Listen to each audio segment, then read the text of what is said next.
আজ আমি কলার মোচা আর ডিম দিয়ে একটা দুর্দান্ত স্বাদের রেসিপি আপনাদের তৈরি করে দেখাবো। নিরামিষ মোচা তো আপনারা অনেকবারই খেয়েছেন। একবার এইভাবে ডিম দিয়ে কলার মোচার রেসিপিটা তৈরি করে খেয়ে দেখুন। একদম নতুন স্বাদে নতুনভাবে তৈরি এই কলার মোচার রেসিপিটা ভাত রুটি যাই দিয়েই খান না, খেতে দুর্দান্ত লাগে। আর রান্নার পদ্ধতিও একদম সহজ। নমস্কার বন্ধুরা, আজকে আমি ডিম দিয়ে কলার মোচার একটা দুর্দান্ত স্বাদের রেসিপি আপনাদের সঙ্গে শেয়ার করছি। এই কলার মোচার রেসিপিটা তৈরি করার জন্য এখানে আমি একটা বড় সাইজের কলার মোচা নিয়েছি। তারপর এই কলার মোচা থেকে লাল খোসাগুলো ছাড়িয়ে ফেলে দিয়েছি।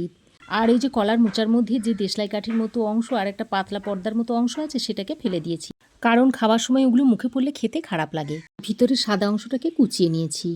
মোচার ফুলগুলোকে আজকে আমি আর কুচোবো না, সেদ্ধ করে নেব। তারপর ভালো করে ধুয়ে নিয়ে একটা প্রেসার কুকারের মধ্যে ভরে নিয়েছি।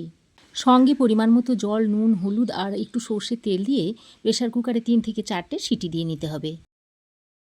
ওদিকে মোচাটা সেদ্ধ হতে হতে এদিকে আমি ততক্ষণে একটা বাটা মশলা তৈরি করে নিচ্ছি। তার জন্য নিয়ে নিয়েছি একটা মিক্সিং জার। এই মিক্সিং জারের মধ্যে দিয়ে দিচ্ছি 1/2 ইঞ্চ মতো আদার টুকরো, দিয়ে দিচ্ছি একটা কাঁচা লঙ্কা, কয়েকটা রসুনের টুকরো দিয়ে দিচ্ছি, আর দিয়ে দিচ্ছি একটা টমেটো। এবার এর মধ্যে অল্প পরিমাণে জল দিয়ে দিচ্ছি। দেখুন, আদা রসুন টমেটো কাঁচা লঙ্কাটাকে এরকম মিহি করে বেটে নিয়েছি। এবার এই মোচার মধ্যে একটা আলু দিয়ে দেব। তার জন্য একটা আলুর খোসা ভালো করে ছাড়িয়ে নিয়ে আলুটাকে কেটে এইভাবে আমি ছোটো ছোটো করে টুকরো করে নিয়েছি। তারপর কেটে নেওয়ার পর আলুটাকে আরও একবার ভালো করে ধুয়ে নিতে হবে। একটা পেঁয়াজ কেটে নিচ্ছি, পেঁয়াজটাকেও একটু ছোটো ছোটো করে টুকরো করে নিচ্ছি। এবার আমি কড়াই গরম করে এর মধ্যে দিয়ে দিচ্ছি সর্ষের তেল। তেল ভালো করে গরম করে নিয়েছি। তারপর এর মধ্যে কেটে রাখা আলুগুলো দিয়ে দিচ্ছি। আলুটা দেওয়ার পর এর সঙ্গে দিয়ে দিচ্ছি পরিমাণ মতো নুন আর একটু হলুদের গুঁড়ো দিয়ে দিচ্ছি। আর এই নুন হলুদের গুঁড়ো দিয়ে আলুটাকে ভাজলে আলুর কালারটা সুন্দর হবে আর আলুর ভিতরে নুনটাও ভালোভাবে ঢুকে যাবে। এখন আমি একটা ঢাকনা লাগিয়ে আলুটাকে ভেজে নিচ্ছি। এতে করে আলুটা তাড়াতাড়ি নরম হয়ে যাবে আর ভাজাও হয়ে যাবে। এই রেসিপিতে দেওয়ার জন্য 2টো ডিম নিয়েছি। এখন এই ডিম দুটোকে বাটির মধ্যে ভেঙে নিচ্ছি। এবার এই ডিমের মধ্যে স্বাদ মতো নুন দিয়ে দিচ্ছি। তারপর এই ডিমটাকে ভালো করে একটু ফেটিয়ে নিচ্ছি। আমি একটা বড় সাইজের মোচার অর্ধেক অংশটা নিয়েছি। এই অর্ধেক অংশ মোচার জন্য আমি 2টো ডিম নিয়েছি। আপনারা যদি গোটা মোচাটা রান্না করতে চান তাহলে ডিমের পরিমাণটা একটু বাড়িয়ে দেবেন, তাহলে খেতে ভালো লাগবে। এদিকে দেখুন, ঢাকা দিয়ে দিয়ে আলুটাকে এরকম লাল লাল করে ভেজে নিয়েছি। আর আলু একটু এরকম লাল লাল করে ভেজে নিলে এই রেসিপিটা খেতে খুবই ভালো হয়, যেমন দেখতেও সুন্দর হয়। ভাজার পরে এবার আলুটাকে আমি একটা পাত্রে তুলে নিয়েছি। দেখুন, এইরকম করে লাল লাল করে আলুটাকে ভেজে নিয়েছি।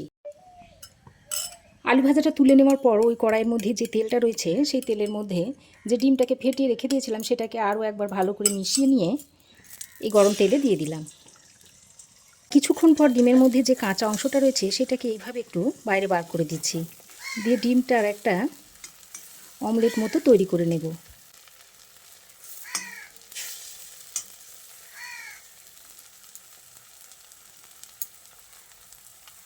এবার এই ডিমটাকে এইভাবে উল্টে পাল্টে দিচ্ছি। তারপর এরকম ছোট ছোট করে টুকরো করে নিচ্ছি। একদম খুব ছোট টুকরো করছি না, একটু মাঝারি সাইজ করে টুকরোগুলো করে নিতে হবে। তাহলে যখন তরকারির সঙ্গে মুখে পড়বে খেতে খুবই ভালো লাগবে। গ্যাসের ফ্লেমটাকে মিডিয়ামে করে ডিমটাকে ভেজে নিচ্ছি। তারপর এই ডিমটাকে আমি তুলে রেখে দিচ্ছি একটা বাটির মধ্যে। ডিমটাকে আমি আলুর সঙ্গে রেখে দিয়েছি। এবার আমি কড়াইয়ে আরও কিছুটা তেল দিয়ে দিচ্ছি আর সঙ্গে 1 চামচ পরিমাণ ঘি দিয়ে দিচ্ছি। রান্নাটা যদি ঘি আর তেল মিশিয়ে করা হয় তাহলে খেতে খুবই টেস্টি হয়। তাহলে এবার আমি এর মধ্যে দিয়ে দিচ্ছি একটা তেজপাতা ছিঁড়ে, দিয়ে দিচ্ছি একটা শুকনো লঙ্কা আর 1/2 চামচ পরিমাণ গোটা জিরে দিয়ে দিলাম। এবার ফোড়নটাকে কয়েক সেকেন্ড ভেজে নিতে হবে। তারপর ফোড়ন থেকে যখন সুন্দর একটা গন্ধ বেরোবে সেই সময় এর মধ্যে পেঁয়াজটা দিয়ে দিতে হবে। পেঁয়াজটাকে দিয়ে ফোড়নের সঙ্গে খুব ভালো করে নেড়ে চেড়ে মিশিয়ে পেঁয়াজটাকে একটু লাল লাল করে ভেজে নেবে। আর যদি লাল লাল করে ভেজে নেওয়া হয় তাহলে অসম্ভব টেস্টি খেতে হবে। তো এদিকে পেঁয়াজটা ভাজা হতে হতে এদিকে দেখুন, প্রেসার কুকারে আমি 3-4টে মতো সিটি দিয়ে নিয়েছিলাম। আর এবার দেখুন মোচাটা খুব সুন্দর সেদ্ধ হয়েছে। এখন এই সেদ্ধ মোচাটাকে একটা ছড়ানো পাত্রে রেখে দিচ্ছি তুলে, এতে করে তাড়াতাড়ি ঠান্ডা হয়ে যাবে আর আমার কাজটা করতে সুবিধা হবে। এদিকে দেখুন পেঁয়াজ খুব সুন্দর করে ভাজা হয়ে গেছে, আর পেঁয়াজের মধ্যে দেখুন একটা হালকা ব্রাউন কালার এসে গেছে। এবার আমি এর মধ্যে আদা রসুন টমেটো কাঁচা লঙ্কার পেস্টটা দিয়ে দিচ্ছি। তারপর পেঁয়াজের সঙ্গে ভালো করে কষিয়ে নিচ্ছি।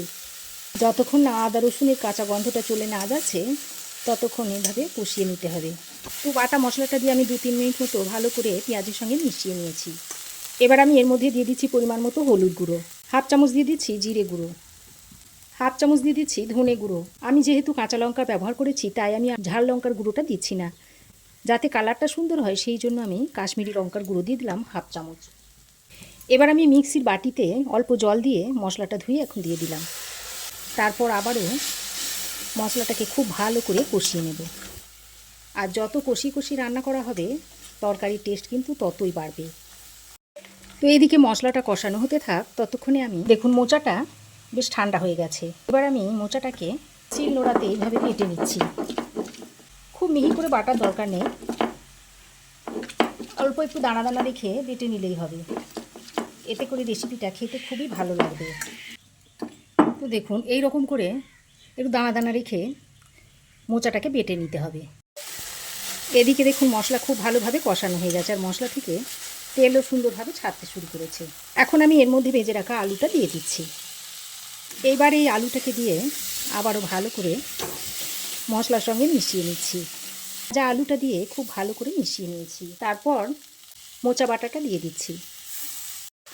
তো দেখুন সব মোচা বাটাটা আমি এর মধ্যে দিয়ে দিয়েছি। তারপর এই মোচা বাটাটা দিয়ে আবারও সব কিছু একসঙ্গে ভালো করে মিশিয়ে নিচ্ছি।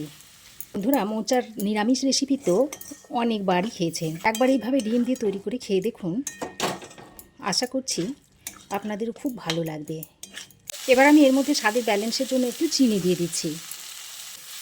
তো চিনিটা দিয়ে ভালো করে মিশিয়ে নিয়ে এবার আমি এর মধ্যে পরিমাণ মতো জল দিয়ে দিচ্ছি। উষ্ণ গরম জলটা আমি এখানে দিয়েছি, আর এই রেসিপিটা একটু মাখো মাখো হবে, তাই সেই বুঝে আমি এই হাফ কাপ পরিমাণ জলের মধ্যে দিয়ে দিয়েছি।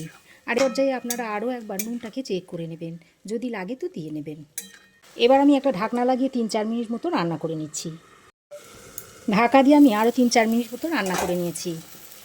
রেসিপিটা অনেকটাই শুকনো শুকনো হয়ে এসেছে, আলু দেখুন ভালোভাবে সেদ্ধ হয়ে গেছে। এবার আমি এর মধ্যে ভেজে রাখা ডিমগুলো দিয়ে দিচ্ছি।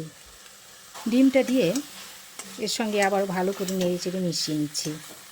ডিমটা দেওয়ার পর বেশিক্ষণ রান্না করব না, তাহলে ডিমটা আবার শক্ত হয়ে যাবে, তখন আর খেতে ভালো লাগবে না। তো ভালো করে নেড়ে চেড়ে মিশিয়ে নিয়েছি। সবশেষে এর মধ্যে অল্প একটু গরম মশলা পুরো ছড়িয়ে দিচ্ছি। তারপর আবারও ভালো করে নেড়ে চেড়ে মিশিয়ে নিচ্ছি। তারপর সবটাকে এভাবে একটু একটা জায়গায় জড়ো করে নিয়েছি। এবার একটা চেরা কাঁচা লঙ্কা দিয়ে দিলাম। এবার গ্যাসের ফ্লেম বন্ধ করে আরও কিছুক্ষণ স্ট্যান্ডিং টাইমে রাখার পর মোচার রেসিপিটা আমি একটা বাটির মধ্যে সার্ভ করে দিচ্ছি। খেতে অত্যন্ত টেস্টি হয়। নিরামিষ মোচার রেসিপি তো অনেকবার খেয়েছেন, একবার এইভাবে ডিম দিয়ে মোচার রেসিপি তৈরি করে খেয়ে দেখুন। আমার তো ভীষণই ভালো লেগেছে। আপনাদের কেমন লেগেছে অবশ্যই একটা কমেন্ট করে জানাবেন। ভালো লাগলে অবশ্যই একটা লাইক করে ভিডিওটা শেয়ার করে দেবেন। ইউটিউব থেকে দেখে থাকলে প্লিজ চ্যানেলটাকে সাবস্ক্রাইব করবেন, আর ফেসবুক থেকে দেখে থাকলে আমার পেজটাকে ফলো করে নেবেন। আজ তাহলে আসি, আবার দেখা হবে নতুন কোনো রেসিপি নিয়ে নেক্সট এপিসোডে। সে পর্যন্ত ভালো থাকবেন, সুস্থ থাকবেন। ধন্যবাদ।